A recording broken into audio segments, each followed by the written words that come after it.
கல்லூரியை தந்து நம்முடைய மாவட்டத்தில் இருக்கிற விவசாய குடும்பங்களைச் சேர்ந்த மாணவர்கள் ஆண்டுதோறும் 166 மாணவர்கள் நம்முடைய மக்களுக்காக தீட்டப்பட்ட திட்டங்கள் மூலமாக அண்ணன் எடப்பாடி அவர்களால் நிறைவேற்றப்பட்ட சாதனைகள் தமிழகத்திலே ஏராளம் ஏராளம்.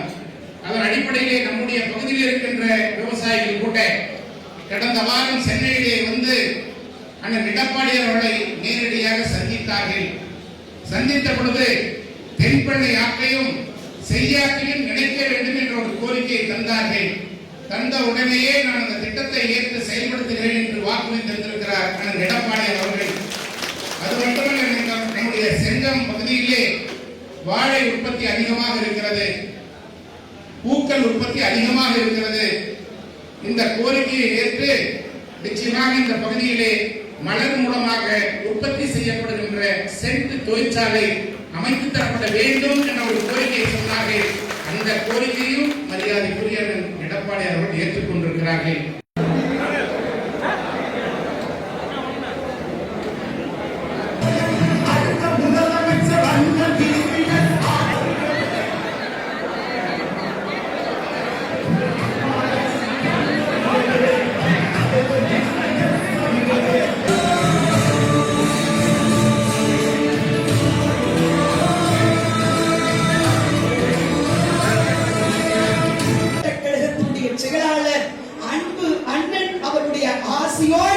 உங்கள் அத்துணை பேரையும் வருக வருக என சட்டமன்ற தொகுதியின் சார்பில் ஒன்றிய கழகத்துடைய ஆற்றல் படைத்த செயலாளர்கள் அருமை அண்ணன் மகரிஷி மனோகரன்